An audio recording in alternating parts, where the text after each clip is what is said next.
New മൂണിന്റെ impact നിങ്ങളുടെ പേഴ്സന്റെ current energy എന്താണെന്ന് നമുക്ക് നോക്കാം. Okay, ace of swords, hanged man, fool, good, high priestess, devil and dirty,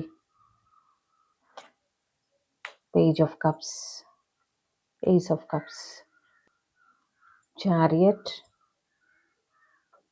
justice. Okay, new മൂണിന്റെ impact വെച്ചിട്ട് നിങ്ങളുടെ പേഴ്സൺ കുറച്ചും കൂടെ തിരികട്ടെ കേട്ടോ.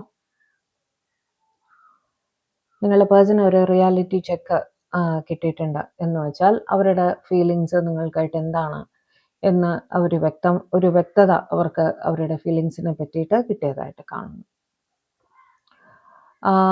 അവരൊരു സിറ്റുവേഷനിൽ സ്റ്റക്കായിട്ട് ഫീൽ ചെയ്യുന്നുണ്ടായിരുന്നെങ്കിൽ അവരുടെ മനസ്സ് മാറി ചിന്തിക്കുന്നതായിട്ട് കാണുന്നു. നിങ്ങളുടെ റിലേഷൻഷിപ്പിൽ എന്ത് റിസ്ക് ഫാക്ടർ ഉണ്ടെങ്കിലും മുന്നോട്ട് തന്നെ എന്ന് അവർ ചിന്തിക്കുന്നതായിട്ടാണ് കാണുന്നത് കേട്ടോ. കറണ്ട് എനർജിയിൽ റിസ്ക് എടുക്കാൻ അവർ തയ്യാറാണ് എന്നുള്ള രീതിയിൽ അവർ ചിന്തിക്കുന്നതായിട്ട് കാണുന്നു.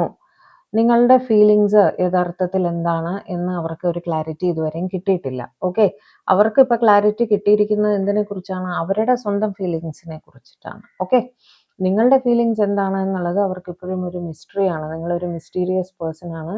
നിങ്ങൾ നിങ്ങളുടെ ഫീലിങ്സ് വ്യക്തമാക്കുന്നില്ല എന്ന് അവർ ചിന്തിക്കുന്നുണ്ട് കേട്ടോ.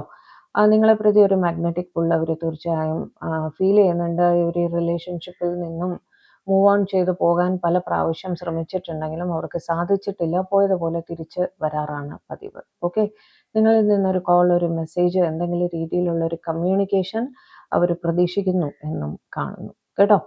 ചാരിയറ്റ് വെച്ചിട്ട് ദൂരദേശത്തായിരിക്കാം നിങ്ങൾ രണ്ടുപേരും, മീൻസ് ലോങ് ഡിസ്റ്റൻസിലായിരിക്കാം രണ്ടുപേരും. ലോങ് ഡിസ്റ്റൻസിലാണെങ്കിൽ നിങ്ങളെ കാണണം എന്നുള്ളൊരു ആഗ്രഹം അവർക്കുള്ളതായിട്ട് കാണുന്നുണ്ട്. വന്ന് കണ്ട് സംസാരിക്കണം, കമ്മ്യൂണിക്കേറ്റ് ചെയ്യണം എന്നുള്ളൊരാഗ്രഹം അവർക്ക് ഉള്ളതായിട്ട് കാണുന്നു. നിങ്ങളുടെ റിലേഷൻഷിപ്പ് ഒരു ബാലൻസിൽ എത്തിക്കണം എന്നാണ് അവർ ചിന്തിക്കുന്നത്. ന്യായമായിട്ട് എന്താണോ പ്രവർത്തിക്കേണ്ടത് നിങ്ങളുടെ റിലേഷൻഷിപ്പിൽ അത് ചെയ്യണം എന്നാണ് അവർ ചിന്തിക്കുന്നത് കേട്ടോ. ഏസ് ഓഫ് കപ്സ് വെച്ച് ഒരുപാട് സ്നേഹം തന്നെയാണ്, മനസ്സ് നിറഞ്ഞു കവിയുന്ന അത്രയും സ്നേഹം, അതായത് ഇനി അടക്കി വെക്കാൻ വയ്യ എന്നുള്ള അത്രയും ഒരു സ്നേഹം അവർ നിങ്ങൾക്കായിട്ട് ഫീൽ ചെയ്യുന്നു ഈ നിമിഷം എന്ന് തന്നെയാണ് കാണുന്നത്. ഓക്കെ, ഇതായിരുന്നു നിങ്ങളുടെ പേഴ്സന്റെ കറണ്ട് എനർജി.